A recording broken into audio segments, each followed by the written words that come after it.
Halo, Assalamualaikum. Selamat datang kembali di podcast Forendigi. Aku, Lutfi Ahmad Farnesya, siap menemani kalian di podcast ini. Bayangkan ini, asap rokok yang mengumpul di ruang kantor yang sumpek, sebuah topi tergantung di rak, dan seorang detektif dengan mantel trench coat-nya menatap berkas-berkas dan surat di mejanya, mencari petunjuk yang tersembunyi di tinta dan sidik jari. Sekarang, hapus visualisasi tadi. Gantikan dengan ruangan yang cukup terang, benderang, sebuah laptop terbuka, layarnya dipenuhi dengan kode-kode, log server, dan chat-chat yang berkedip-kedip. Detektifnya siapa? Mungkin dia memakai hoodie, minum kopi cold brew, dan matanya tak mengikuti jejak kaki di lumpur. Tapi bisa disebut digital footprints atau jejak kaki digital yang tersebar di belantara internet sana. Inilah detektif era digital, dan senjata utamanya bukan lagi magnifying glass atau kaca pembesar, tapi deduksi logis yang diterapkan pada data. Selamat datang di dunia di mana kejahatan menyelesaikan hidup di dalam kabel dan gelombang wifi. Dulu, detektif seperti Sherlock Holmes terkenal dengan ucapannya, "Setelah Anda menyingkirkan yang mustahil, apapun yang tersisa, betapapun tak masuk akalnya, itulah kebenarannya." Prinsip itu masih cukup sakti. Tapi sekarang, yang mustahil itu bisa berupa alibi yang direkayasa lewat deepfake atau bukti yang tersembunyi di metadata foto yang diunggah ke media sosial. Deduksi di era digital itu seperti menyusun puzzle raksasa, tapi sebagian besar kepingannya tidak terlihat oleh mata telanjang. Kita tidak mencari jejak di kaki, tapi kita mencari timestamp. Kita tidak mencari noda darah, tapi mencari login yang anomali atau pola masuk yang tidak wajar. Tidak menginterogasi saksi di ruangan, tapi melacak riwayat chat dari aplikasi yang sudah terenkripsi.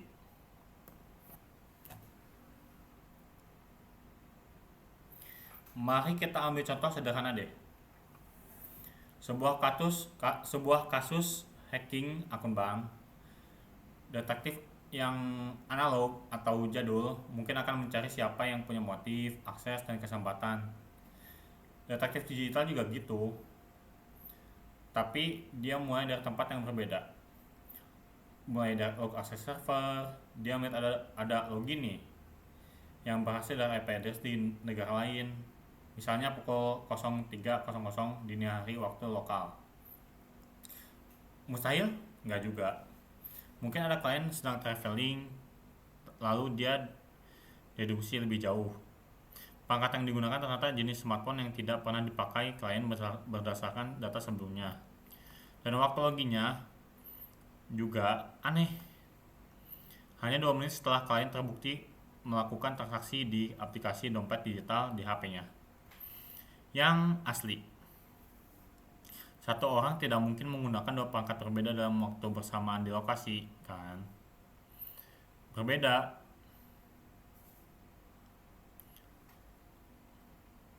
Lalu, dia sedikit jejak kaki si peretas atau hacker. Mungkin si hacker ceroboh menggunakan username yang sama di forum hacking buat pamer.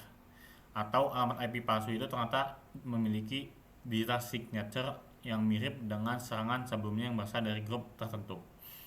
Setiap klik, setiap pakai data yang dikirim meninggalkan gema. Tugas detektif digital adalah mendengarkan gema-gema itu dan menyambungkannya menjadi sebuah cerita yang koheren.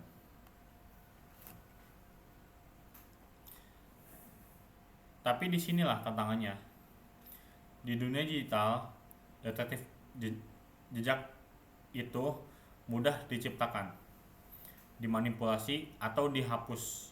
Sebuah pesan bisa dikirim dari VPN, membuat lokasi seolah-olah dari bulan.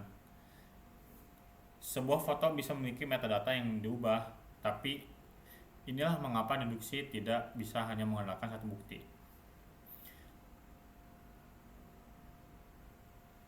Ia harus membandingkan, menyilang, dan mencari ketidaksesuaian seperti kata Sherlock Holmes lah.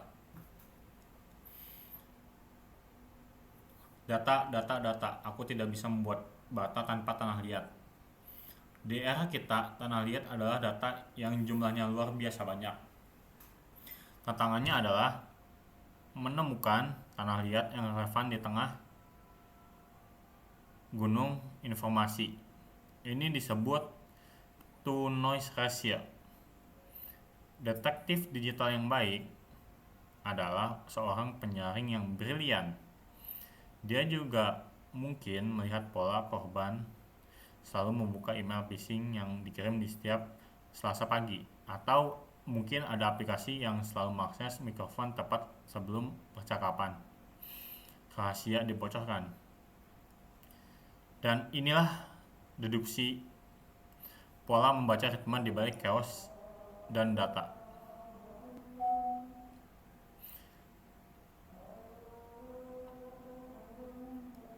Dan yang paling menarik, detektif digital sering kali berperan melawan kejahatan yang tidak memiliki wajah. Musuhnya adalah entitas di balik layar. Maka dari itu, deduksi menjadi lebih psikologis daripada teknis. Mengapa pelaku memilih simbol tertentu sebagai username, contohnya? Mengapa dia memilih hari tertentu untuk menyerang? Apa pola emosi yang terbaca dari kata-kata yang dia tinggalkan di dark web? Inilah seni mengarang profil dari kumpulan data yang dingin. Bisa ibarat seperti menciptakan wajah dari kode. Jadi, apakah detektif yang jadul dengan transcode-nya, dengan pipa rokoknya sudah punah? Enggak juga. Intinya tetap sama, mengamati, menganalisis, dan menyimpulkan. Cuman sekarang kita mengamati ekosistem digital. Kita mencari kebocoran di dinding API atau firewall, bukan di dinding bata. Kita melacak uang digital yang mengalir seperti sungai di blockchain, bukan uang tunai di dalam berangkas. Pada akhirnya, baik detektif jadul atau analog maupun detektif digital sama-sama mencari satu hal, yaitu kebenaran. Mereka ada penerjemah, mulai dari menerjemahkan bahasa teknis, apakah itu kode komputer atau pola data, menjadi sebuah narasi yang bisa dimengerti, yang bisa menunjukkan pada siapa dan mengapa di era di mana kita semua meninggalkan jejak digital setiap detik. Kita sebenarnya semua adalah karakter dalam kasus besar yang belum terpecahkan, dan detektif digital adalah arkeolog bagi peradaban kita yang sekarang dibangun dari bit dan byte.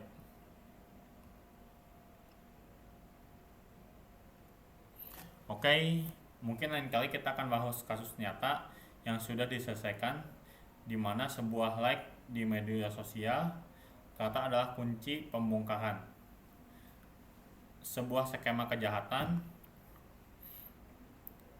Tapi untuk sekarang coba ingat-ingat, jejak digital apa yang sudah kamu tinggalkan hari ini, dan cerita apa yang bisa dibaca darinya. Dengan ini, saya Lutfian Pardensyah mengucapkan selamat malam, dan berhati-hatilah di media sosial. Sampai jumpa di episode berikutnya. Bye-bye.